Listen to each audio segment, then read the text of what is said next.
ojúmọ́ ire ló tún mọ́ gbogbo ọmọ Yorùbá lénìí. Ìní ọjọ́ ìṣẹ́gun yóò jẹ́ ti gbogbo Yorùbá. A máa borí ogun, a máa borí gbogbo ọ̀tá tó dúró tì wá tó ní àní lọ. Gbogbo àwọn tó fojú jọ rẹ̀ tó jẹ́ pé ọ̀tá òmìnira Yorùbá ni wọ́n, ọ̀tá ọjọ́ ọ̀la Yorùbá ni wọ́n. Èdùmàrè máa bá wa gbá wọn ní àmà lórí fíìsì ẹ̀mí wọn. Adániwáyé máa bá wa yọ.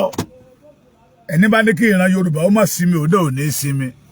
Mo kí yín pé ẹ kú òwúrọ̀, ẹ káàsán, ẹ káalẹ́, ẹ kú ìyálẹ̀ta ní déédé àsìkò wákàtí tí kíkì mi bá bá yín. Orúkọ mi ò tí ì yí padà, ọmọ yín náà ni bàbá Èkìtì Gbòde. Tẹ́ bá dórí YouTube channel ẹ bá bàbá Èkìtì TV ńbẹ̀. Yóò dára fún yín, ojú òní tì yín. Àtúgbé wá láàárọ̀ yìí ni ọ̀rọ̀ ṣùnùkùn tí ó yẹ kí gbogbo wa ká fojú ṣùnùkùn ká fi wò ká wá fetí ṣùnùkùn kájọ fi gbọ́. Lákọ̀ọ́kọ́ náà mo kí yín lórúkọ bàbá Professor Banji Akíntóyè àrólé Awólọ́wọ̀, bàbá dáadáa, bàbá tí ò pé méjì, bàbá tó ṣojú Awólọ́wọ̀ tó ṣẹ̀yìn Awólọ́wọ̀, bàbá tó fara jìyà nítorí ìran Yorùbá. It is because of the Yoruba race náà fi lé bàbá lọ sí Kútọ́nù. Àwọn wèrè ká máa sọ wípé kò sẹ́ni tó lé bàbá pé kí bàbá máa bọ̀. Wọ́n mọ̀ pé tí olórí oko bá ti ṣubú, tolórí ogun bá ti ṣubú, ogun máa ń túká ni. Bàbá Akíntóyè ní ṣubú lórúkọ Olódùmarè. Mo kí yín lórúkọ bàbá Professor Banji Akíntóyè lẹ́ẹ̀kan sí. Professor Stephen Adébánjí Akíntóyè àrólé Awólọ́wọ̀. Yóò dára fún yín bàbá mi. Mo kí gbogbo yín pátápátá. Mo kí yín lórúkọ Májàsọ́lá Adégbáyé of Yoruba Life, Aléyèkáyé General, ààrẹ Akéwèjẹ International, bẹ́ẹ̀ ni ààrẹ akọgun Oòduà, ọmọjọmọlọ wà Akérògùn Ìbáṣọ̀run of Yoruba Land. Mo kí yín lórúkọ Májàsọ́lá Sunday olóyè Májàsọ́lá Aishif Oyèpọ̀ ìwà ni láfi ní pé kẹ́ ẹ ṣọ́wà wò kẹ́ ẹ wùwá rí láyé kàtà wá yìí torí ń tá a bá ṣe a máa sọ̀rọ̀ lẹ́yìn wa lọ́jọ́ ọ̀la. Mo kí yín lẹ́ẹ̀kan sí lórúkọ Chief Sunday ọmọ Adéyẹmọ Ìgbòho Òòṣà Májàsọ́lá tèmi nìkan. Yóò dára fún yín. Mo kí yín lórúkọ gbogbo abiyamọ. Mo kí yín lórúkọ àwọn bàbá wa, gbogbo ẹ̀yin bàbá, ẹ̀yin ìyá tẹ́ dúró ti Yorùbá pé ìran Yorùbá gbọ́dọ̀ bọ́ kó nínú ìgbèkùn, pé àtúgbọ́dọ̀ wọnú ìgbèkùn lọ. Mo kí yín, ẹ ṣé gan-an ni. Mo kí yín lẹ́ẹ̀kan sí ẹ̀yin bàbá wa tẹ́ wà ní mítì pẹ̀lú àwọn wèrè kan ní ìjẹta látòrí fáṣíámà YSDM Ọ̀túnba Ọláwálé, látòrí dórí sẹ́kítírì bàbá Abíọ́dún Moses Òjó, bàmí Gani Alágbàlá, ìyá mi Jagun, ìyá Májàsọ́lá, ìyá Aníyèkáyé. Mo kí yín bàbá Gẹ́gẹ́ Ojú, gbogbo ẹ̀yin tẹ́ wà nínú mítì ọ̀hún. Mo kí yín pátápátá. Yóò dára fún yín, ojú òní tì yín. Ohun tó ṣẹlẹ̀ náà ni lórí mítì ọ̀ràn tán náà fẹ́ ṣe. Ṣé ẹ mọ̀ pé à ń pariwo fún yín wípé ọwọ́ àwọn olóṣèlú ni, àwọn kẹ́nimánì tí fúnni lóko ìdí ọ̀pẹ́rọ la fi ń pariwo fún àwọn ọba wa. Bàbá mi Frank Abíọ́lá you're welcome, pé káwọn ọba wa kán máa lọ, tán bá lọ ó léwu. Iná èsìsì ni tí ó máa jó wọn wàràwàràwàrà. La fi ń pe gbogbo ọba aládé, gbogbo orí adé ilẹ̀ Yorùbá, látorí Ọọ̀ni of Ifẹ̀ títí dé ọba Àkárìgbò, ọba Ẹ̀gbá, Òèwí Adó, Alára of Araland, Aramọkọ, Ọwọ́ Ajérò of Ìjérò land, Olúpotì of Ìpotì, Aláyégúnlẹ̀ of Aláyégúnlẹ̀, Aláyétòrò of Aláyétòrò, Olúṣì of Uṣì, tó fi dé ọba Ìdófábọ̀rọ̀, Òré Tọ̀tùn, Ẹlẹ́kọ̀lé, Ògògà, Olúkẹrẹ. Ta ló tún wà ńbẹ̀? Àwọn ọba wo ló wà ńbẹ̀? Gbogbo ọba ilẹ̀ Yorùbá, Òṣèmọ̀wé tòǹdó, Déjì ti Àkúrẹ́. Mo kí yín ní kíkí orí adé pé kábíyèsí. Ṣùgbọ́n ẹgbọ́n táwa ọmọ yín sọ. Ẹgbọ́n táwa ọmọ yín sọ. Àwọn tó pè pàdé yẹn tán ní ká máa bọ̀, wọ́n ti gbowó ẹ̀mí yín. Wọ́n ti gbowó, wọ́n fẹ́ bàyé yín jẹ́ ni. Wọ́n fẹ́ bà ẹ̀yin ọba ilẹ̀ Yorùbá lórúkọ jẹ́ ni. Torí ọba tó bá kó wa sínú ìgbèkùn, nínú ìyà ilé tá ń jẹ lọ́wọ́lọ́wọ́ nínú Nàìjíríà yìí, òun náà ò ní rí ìyọ́nú Olódùmarè bí ò bá ti rí ìyọ́nú Olódùmarè kò ní rí ìyọ́nú aráàlú. Yes, àwọn tó wà nídìí ẹ̀, àwọn tó wà nídìí program yẹn, Olúwo is among of them. Rashidi ṣetelu ni àbítẹ̀lẹ̀ Rashidi wà ń bẹ̀. Ẹ má gbàgbé pé ìyàwó Rashidi Olúwo ti sọ nígbà kan rí pé Olúwo sọ wípé òun sì máa fẹ́ ọmọ Fúlàní, pé òun wá bẹ̀rẹ̀ lọ́wọ́ ẹ̀ pé kí ni rísì tó fẹ́ fẹ́ ọmọ Fúlàní, pé ṣóun ò mọ̀ pé àwọn Fúlàní ló ní Nàìjíríà, àwọn Fúlàní ló ní agbára ní Nàìjíríà pé kóun lè belong. Ara àwọn tó náà pé pàdé ìrọ̀rùn ilẹ̀ Yorùbá nìyẹn o. Ẹ̀yin ọmọ Yorùbá, ẹ̀yà mi létí inú yín, etí inú lè jò ó lò. Jọ fún mi ní kóòkì kan náà, jẹ́ kí n máa bá yé wọn mú kóòkì, kí n máa ṣe prógámù mi lọ, kí n máa bá yé wọn mú kóòkì. Ayé àwọn ọ̀tá tó fẹ́ ba ọ̀tá tó fẹ́ ba ayé Yorùbá jẹ́, mo sọ yín di kóòkì.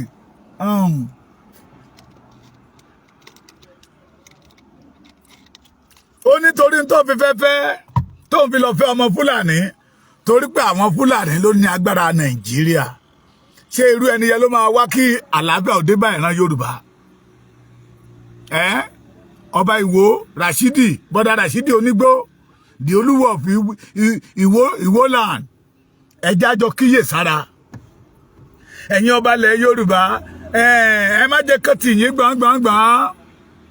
Yorùbá wípé abánidá kì í bá ní débẹ̀. Ẹ má jẹ́ kó tì yín gbọ̀ngbọ̀ngbọ̀n. Torí títí bá bàjẹ́ tó nídìí ló máa dà. Ṣé rí tó mú kí èmi ní agbára lórí wọn, tó mú kégigun mi ń lé sí ni pé àwọn tó ń pè tó ń tẹ́tì mi, bí wọ́n ṣe pè tó ń tẹ́tì yẹn, méjì nínú wọn ti tún pè láàárọ̀ yìí. And I told them I will never stop. Ẹ má bá yí àwọn ọba wa jẹ́, ẹ má ta àwọn ọba wa lọ sí mìtì kan lọ kí wọ́n bọ́ ṣọ̀ọ̀lọ̀. Wọ́n pọ̀ ń bẹ̀ dáadáa. Rashidi àti Saidi Elegusi that declare it in public pé òun sọ ọmọ Yorùbá, pé àwọn àwórí àwọn èlé kálẹ̀ ìkàtẹ́ yìí sọ ọmọ Yorùbá, tó yẹ kí gbogbo ọmọ Yorùbá béèrè lọ́wọ́ ẹ̀ pé níbo ni wọ́n ti ṣàn wá. Torí àwa mọ̀ pé they are part of the Yorubas that told us that Lagos State is not a Yoruba land. Àwọn ló wá pé pàdé lọ́balọ́ba lẹ́nìí sí pọ́lásì Saidi Elegusi.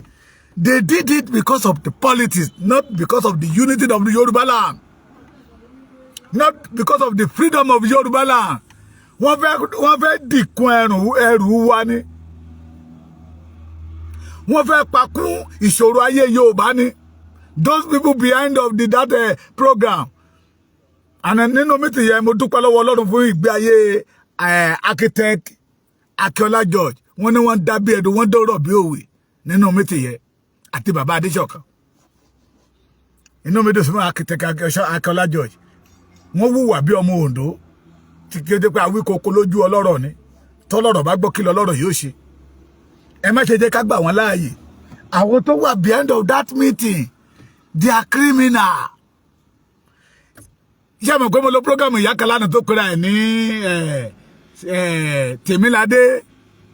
Tèmíládé Iyemọja. Olè náà lòun náà. Ó fẹ́ gbowó olóṣèlú ni, ó ń wojú rere olóṣèlú ni. Ṣé mo pé ó wà lára àwọn tó tì mọ́lé ní Ìbàdàn níjọ́ àná tí Dúpẹ́ Onítìrí tó rán níṣẹ́. Ẹgbẹ́ àbẹ́ ẹ̀dáhùn. Tèmíládé Iyemọja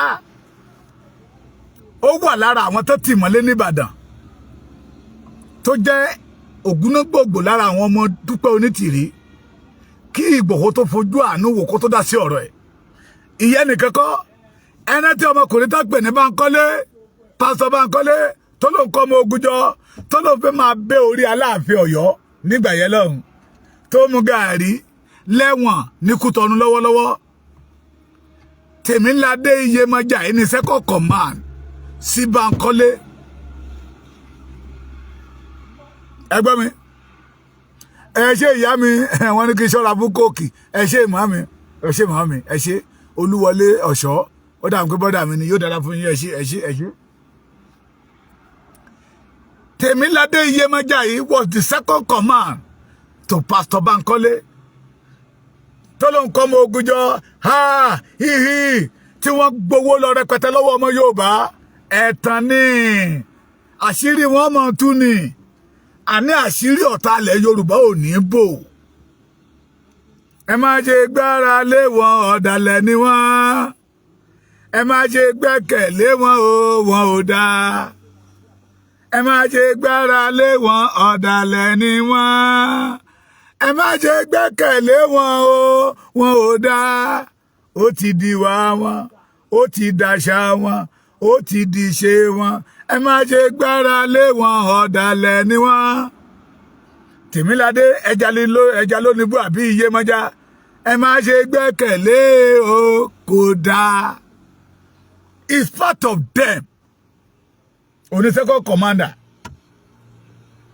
Pastor Bankole tẹ́lẹ̀ àwọn fẹ́ rọ́pò Ìgbòho pé Ìgbòho mọ̀ ń ṣe pé Pastor Bankole mú mi ò tí fẹ́ dárúkọ ìyá kan mi ti gbọ̀n bóyá wà mẹ́ àwọn bàbá yẹn wá sọ pé nínú mítì yẹn wọ́n béèrè question mẹ́ta péré lọ́wọ́ wọn tí wọn ò ní answer láti dáhùn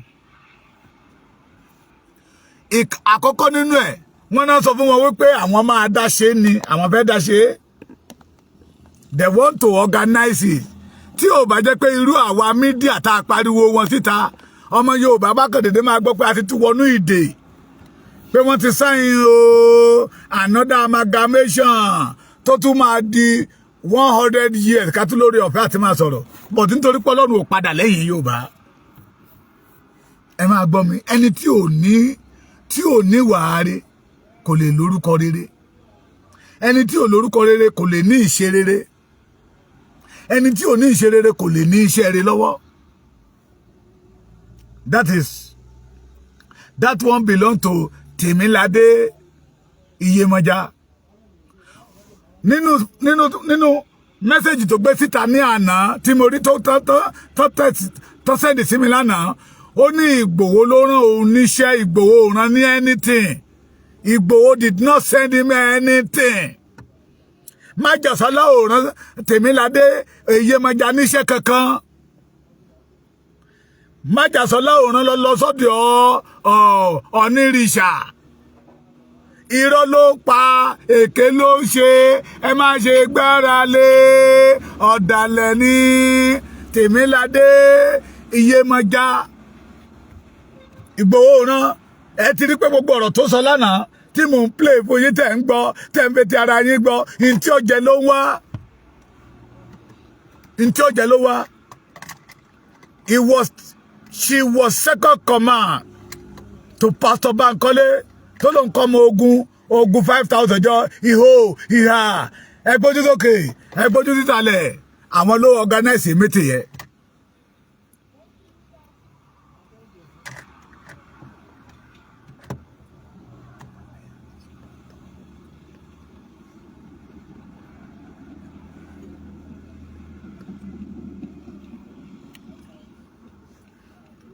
ṣé gbogbo àwọn tó support wọn lẹ ní àtúbọ̀tán wọn ò ní dá bàbá mi ẹ̀kọ́ dáadáa ẹ̀kọ́ kí ni ẹ̀ dáadáa bí ẹ̀mí mi ò dẹ̀ríkà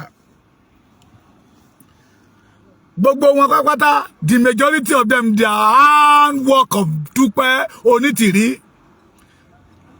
Iyèmọ̀já ọmọ iṣẹ́ Dúpẹ́ Onítìrí ni bó ṣe kú lẹ́yìn bí ọwọ́ pálábá Bankole ṣe ségi ẹ̀yìn Dúpẹ́ Onítìrí ló gbà lọ. That meeting they organize it to destroy the Yoruba land. That meeting, it is a sign to put Yoruba in bondage again. You are welcome, Ọ̀gá mi Koiki International. Ọmọ gba yìí lójoojúmọ́ ni òní tẹ́. Ẹ ṣọ́ra fún wọn. We the Yorubas, the Tèmíládé Iyèmọ̀já cannot speak behalf of the Yorubas. Rider ilé ìtàn pé ní PA Ọ̀ní of Ifẹ̀ tàbí Saidi Ẹlẹ́gùṣì that declare that is not a Yoruba man tàbí Rashidi Amugbo ọba Ìwó ọmọ Yorùbá ẹja jí mítì yẹ ẹ pé lọ́balọ́ba gbogbo àwọn ọba ìlú yín ẹ pé wọ́n kẹ́ máa fi kọrin tí wọ́n létí pé ọba tó bá lọ kò ní padà wálé. Ọba tó bá ti lọ kẹ́ ti mọ̀ pé ọ̀tá Yorùbá ni. Ẹjá tí wàá bí wọ́n léèrè. Kí ni mission wọn fún ìran Yorùbá? Kí ni mission wọn fún ìran Yorùbá? Tẹ́lẹ̀ ń pè mí tètè ẹ̀ pé àwọn tó yẹ kó pè torí pé ẹ fẹ́ fi gbowó lọ́wọ́ gọ́ọ̀mẹ̀ntì. Wọ́n mọ̀ pé òjò owó yí ọ̀rọ̀ ẹjá tètè organize ẹ̀. Tàbá organize ẹ̀ tán tàn wá ọwọ́ wa máa tó ọwọ́ yín ò ní tó torí ojú wa ti là. Ọ̀ní Babátúndé Ẹnìtàn Ọ̀jájá wọ́n ní ẹ̀yin náà wà lára àwọn tó organize ìpàdé tí ó kó bá ìran Yorùbá because of money at age of 50. Ọlọ́run ti dá ẹ láre o onírìṣà kò yẹ ká bá yín nídìí tí ó tapo sí aṣọ àlá yín. God has given you that role at your youngest age, a father of Yoruba land. Ṣé ló yẹ kí inú yín máa dùn pé ẹ tẹ̀rí àwọn ọmọ tó dìde pé ìran Yorùbá gbọ́dọ̀ bọ́ kò nínú ìgbèkùn kì í ṣe kẹ́ máa ṣiṣẹ́ takò wọn. Àwọn tó wá bá yín tẹ́jọ́ ń ṣe pàdé tẹ́jọ́ ń rí kọ̀kọ̀kọ̀ yìí tẹ́ni wọn organize meeting lẹ́kọ̀ọ́ yìí wọ́n fẹ́ gba Yorùbá ní o ẹ má jẹ́ àgbà fún wọn olè ni wọ́n àtàwọn ọba oníjẹkújẹ àárín wọn olè ni wọ́n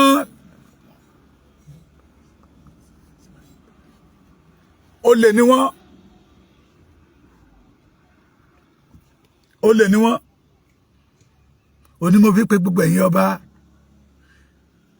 ọ̀nà ògo èrè ànímítì yẹn tẹ́ bá fẹ́ ṣèpàdé lọ́balọ́ba nílẹ̀ Yorùbá kò tọ́ sí Saheed Elegushi mo tún repeat ẹ̀ tẹ́ bá fẹ́ ṣèpàdé unity di ìpàdé tí ó mú unity bá gbogbo ìran Yorùbá pátá we are the owner of Mapo Hall ó gba gbogbo ẹ̀yin ọba ó gba gbogbo ẹ̀yin ọba abẹ́ tó fẹ́ kí n play tí Tèmiládé ẹja Iyemọja sọ lánàá ẹ ti mọ̀ pé olè ni wọ́n owó náà wá pé tí Tinubu ò bá lè wá aṣáàrán èèyàn wá kí Tinubu wá sọ tẹnu ẹ̀ ṣọ́ṣẹ́ ń sọ tẹnu ẹ̀ lénìí ni àwọn gbọ́ pé àwọn ológun fẹ́ gbàjọba torí that is the purpose pé ológun fẹ́ gbàjọba yẹ that is the reason tó fi pé ìpàdé yẹ to defend Nigeria. When they are killing the Kábíyèsí in Ekiti, Kwara State, Ondo State, wọ́n pè pàdé yóò bá kíyè sára ìpàdé ọ̀ràn ni tí àwọn onílẹ̀ ò fọwọ́ sí ìpàdé ọ̀ràn ni tí ìran Yorùbá ò gbẹ́dọ̀ fọwọ́ sí ìpàdé tó tako àlàáfíà ńlẹ̀ Yorùbá ni ìpàdé tó tako ohun tó pè ní òmìnira Yorùbá ni ìpàdé tó tako ohun tó pè ní ìrọ̀rùn Yorùbá ni. Yes, ẹ jẹ́ kí wọ́n sọ fún ilé fáwọn kábíyèsí wa láyé ìgbà kan orin tá a jogún bàrè pé ọmọ ní yóò jogún o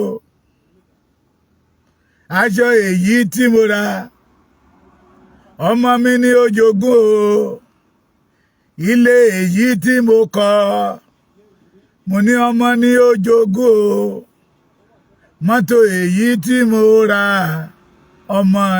ọmọ mi ní yóò jogún o iṣẹ́ ọwọ́ mi.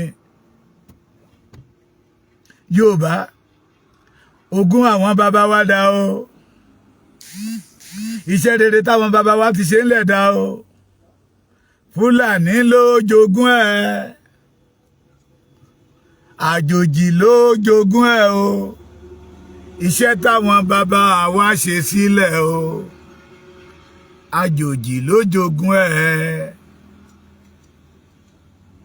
Oòduà investment dá o tí ń ká coconut láàbù ní Èkó ń kọ́ National Bank dà iṣẹ́ rere táwọn bàbá wa ṣe ńlẹ̀ Fúlàní ló jogún ẹ̀ o àjòjì ló jogún ẹ̀ iṣẹ́ ọwọ́ àwọn bàbá wa gbogbo iṣẹ́ rere táwọn bàbá wa ṣe lẹ̀ àwọn dà lénìí gbogbo àkọsílẹ̀ rere táwọn bàbá wa nídà òun dà lénìí oil block tí àwọn kábíyèsí wa tó torí ẹ̀ lọ ń pa kóbẹ́kóbẹ́ lọ́dọ̀ Fúlàní ta ló ní góòdì wa ta ló ń jogún ẹ̀ àwọn Fúlàní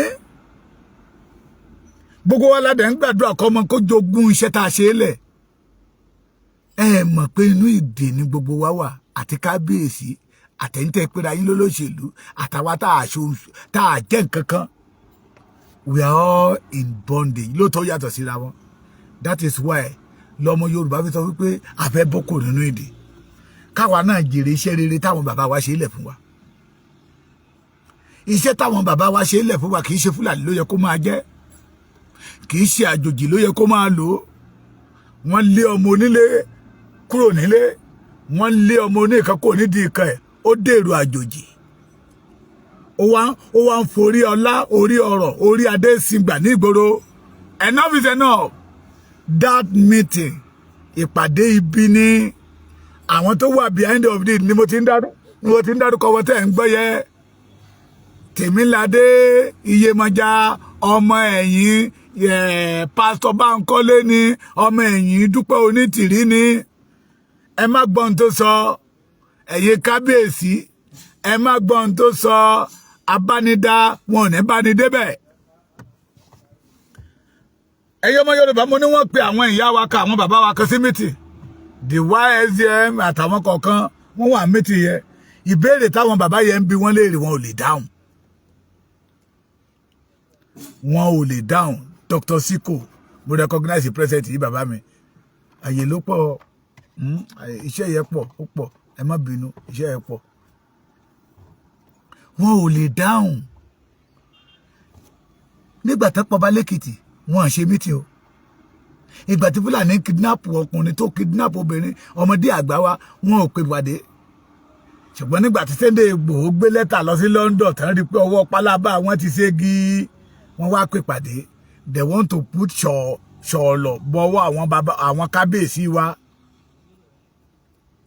ṣe mọ̀ pé mo sọ fún yín mo ní majority àwọn ọba wa wọn ò mọ kókó tó fẹ́ lọ ṣe nínú mítì yẹn wọ́n kàn fẹ́ pè wọ́n bẹ́ẹ̀ ní kẹ́sọ́ pé àwọn ọba Yorùbá rèé o náà péjọ yìí o ẹ wo bó ṣe pọ̀ tó they all support Nigeria ogun ló máa pa gbogbo ẹ̀yin tẹ́ organize yẹ program yẹ ìṣẹ̀dálẹ̀ Yorùbá ó máa gbógun tì yín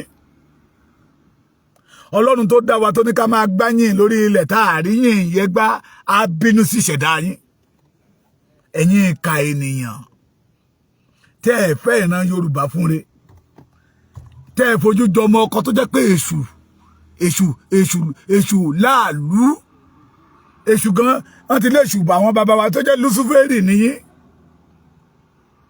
tó jẹ́ pé Lúsúférì ìka ènìyàn ẹni bí tó ẹ̀yin ọmọ Yorùbá kóníkálùkù bóyá ẹ máa ṣèwọ́de wáyé ráńpẹ́ ní ìlúkìlú yín lóní jùlùjùlù àwọn ọba yẹn fẹ́ sáyìn ànádá dead warrant wa ni o ẹ má gbà fún wọn majority àwọn ọba tó dẹ̀ pé bẹ́ẹ̀ wọn àmọ́ kókó tó fi pè wọ́n wọn á kàn débẹ̀ wọn á kàn gbégbé lé wọn lọ́wọ́ náà ni ẹ má sáyìn lójú ìbọn òní lè kọ that is why we say that they must not attend that meeting. We the Yoruba, we did not support that meeting. Tó bá jẹ́ pé meeting tó máa ṣe Yorùbá lóore ni, wọn ò ní gbégbá ọ̀nà ẹ̀rú, wọn ò ní gbégbá ní òkùnkùn wọlé, wọn ò gbégbá gbangba ní tí gbogbo ọmọ Yorùbá máa rí. It show that they have hidden agenda against the Yoruba race. Ṣé mo pé program tí mo ṣe lánàá, mo ní Yorùbá ń gbógun ti Yorùbá, Yorùbá ń gbógun ti òmìnira Yorùbá, Yorùbá ní ó fẹ́ kí ìran Yorùbá ó tẹ̀síwájú. Ọmọ àlè ní fọwọ́ òsì júwèlé bàbá ẹ̀. If you call yourself a Yoruba man, you go against the independent of Yoruba. You are a bastard. Bó jẹ́ ààrẹ ìlú, bastard ni ẹ́. Bó jẹ́ senator, bastard ni ẹ́. If you are a governor, bastard ni ẹ́. Kó jẹ́ rep, bastard ni ẹ́. Either you are an ambassador, you anything tó bá wù tó bá jẹ́ that say your father house must not have peace. You are a bastard. kí ni Yorùbá rà ń gbà yín? Yorùbá ló tọ́ yín dàgbà. Yorùbá ló panabiti ayé yín. It is a taboo. It is an abomination to see a Yoruba man go against the freedom of Yorubas. When the Fulani tí wọ́n gba gbogbo ọ̀nà tó mọ̀ to take over our land. Every blessed day náà rush àwọn ọmọ wọn wá sọ́dọ̀ wa níbẹ̀ yìí. Ẹ ṣá lọ máa gbógun lọ́dọ̀ wọn. Nígbà tá máa blow whistle yẹ, you will be able to conquer them. Méjì tán pé Gani Adams sí. Tẹ́ mọ̀ pé Gani Adams stand on research tí èmi àtẹ̀yìn dẹ̀ mọ̀ pé áńgẹ́lì gàbọ́n gbágẹ́lì wà látọ̀run pé Nàìjíríà ló ń lọ o á sá padà lọ́nà pé Nàìjíríà ò lè tò mọ́ ní Tèmiládé Iyèmọ̀já ló wá ní Ìgbòho ló ràn níṣẹ́ somebody like me mo ti confam ẹ̀ Ìgbòho ò rán o Ìgbòho ní lóhun ò rán níṣẹ́ o òun ò rán Tèmiládé níṣẹ́ kankan o òun ò ní kó lọ bá anybody o Ìgbòho mọ̀ nípa méjì orí ibú tó fẹ́ ṣe o lẹ́tà tán dẹ̀ pé wọ́n invite Sunday Ìgbòho lọ o àwọn tó pé bí wàá pé ẹ̀ ń ṣe fi Sunday Ìgbòho náà máa wá Sunday Ìgbòho know nothing about that meeting.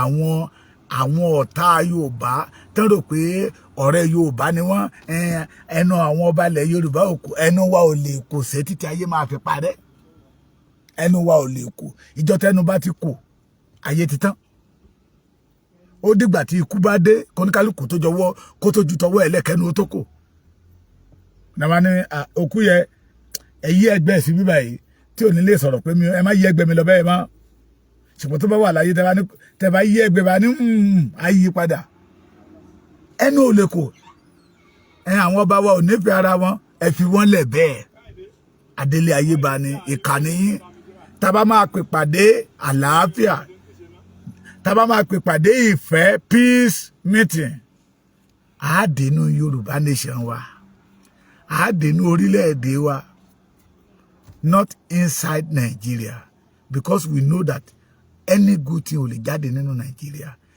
ẹ̀yin ọmọ Yorùbá ẹ má gbà fún ìpàdé yẹ o wọ́n fẹ́ fi lù wá ní jìbìtì ní wọ́n ti gbowó àwọn organizer yẹ tẹ́ bá wá díẹ̀ dáadáa wọ́n ti gbowó lọ́wọ́ àwọn olóṣèlú wọ́n ti gbowó lọ́wọ́ Fúlàní ẹ má jẹ́ kí wọ́n rí Yorùbá nation wọ́n ṣe nígbà tí wọ́n rí pé wọ́n gba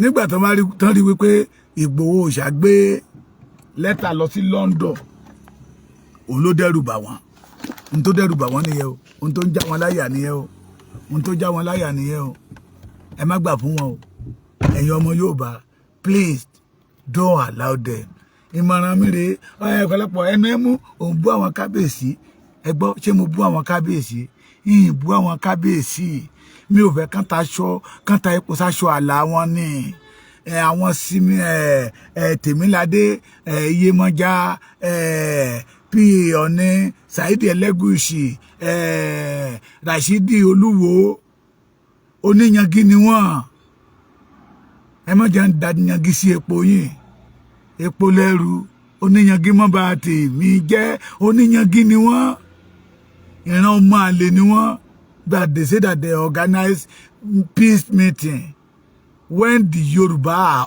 hungry when the Yoruba are bleeding tẹ́tí dá igbó àdá àjìnà sínú alára ẹni bá fẹ́ ṣe Yorùbá lóore náà orin tó yẹ kó kọ́kọ́ kọ ní bí ìran Yorùbá ṣe máa bọ́ kúrò nínú ìgbèkùn Nàìjíríà ẹni bá fẹ́ ṣe Yorùbá lóore oore bí ìran Yorùbá ṣe máa gba ẹ̀tọ́ rẹ̀ padà tí a ní máa jìjẹ ẹrú mọ́ ẹni bá fẹ́ ṣe Yorùbá lóore ọ̀nà bí àwọn Fúlàní ṣe máa kó lórí ilẹ̀ wa oore nìyẹn but kẹ́ máa sọ pé ẹ fẹ́ pè pàdé àlàáfíà no ẹ̀yin kábíyèsí wa mo tún ké pè yín lẹ́ẹ̀kan sí ẹ wò kẹ́ tó ṣe o ó sàn ju kẹ́ ṣe tẹ́kẹ̀ṣẹ̀ máa rò lọ o torí abánidá ò ní bá ní débẹ̀ o ìmítì tán pè yín sí yẹ mítì ọ̀ràn ni o mítì tí ó kigi bọ ìgbé ayé ìrọ̀rùn ilẹ̀ Yorùbá ni o mítì tí ò ní jẹ́ kí arógún àwọn bàbá wa jẹ́ ni o mítì tó máa sọ wá dé ẹrú Fúlàní ni o mítì tó máa sọ wá dé babíyálà ni o mítì tó máa sọ wá dé alágbé káàkiri àgbáyé ni o mítì tán fẹ́ fi lé gbogbo ọmọ Yorùbá kò lórí ilẹ̀ wa ni o mítì tí ìran Yorùbá ó di atọrọjẹ káàkiri tá a mọ̀ sí Fúlàní ni o ẹ má ṣe sáyìn ẹ o èyí táwọn bàbá wa sáyìn ní 1914 ẹ wo ogun tó kó sí wá sínú ayé wa o ẹ má sáyìn o kí àrọmọdọ́mọ wa má bàa gbé yín ṣépè ẹ pe àwọn ọba yín pé kábíyèsí tẹ́ ẹ bá lọ sí mítì yẹ ẹ ní padà wálé o tẹ́ ẹ bá padà wálé ẹ ní fara rí gbénú pálásì o torí ìṣẹ̀dálẹ̀ Yorùbá àtàwọn ọ̀dọ́ àtọkùnrin àtobìnrin a máa gbógun tì yín o we the Yoruba we did not support that meeting àwọn tó pé ọmọ Dúpẹ́ Onítìrí àwọn tó pé ọmọ Pastor Bankole 419 jọ̀wọ́ àná ni stay away for that meeting kábíyèsí kò yẹ ká máa bá àwọn ọba wa níbi ìdọ̀tí ibi meeting yẹ bí ìdọ̀tí ni forget about the money tí wọ́n ti prepare lead fún yín àwọn tó gbowó nígbà àti díyà ṣé wọn àná tán àwọn dàlẹ́ ní àwa wọn àárí wọn mọ́ àwọn ọba tó gbowó nígbà àti díyà sà àwọn dàlẹ́ ní àwa wọn àárí wọn mọ́ ọ̀rọ̀ ṣònàkùn ni ẹja jọ fetí ṣònàkùn bọ̀ kájọ ojú ṣònàkùn wò wípé ìpàdé lọ́balọ́ba tán pè ní ìlú Èkó látọ̀dọ̀ Saidi Ẹlẹ́gùṣì Rashidi Olúwo Tèmíládé Iyèmájà ìpàdé ọ̀rọ̀ ni tó fẹ́ ta epo sí aṣọ àlà Yorùbá all the Yoruba must say no to that meeting. God bless you.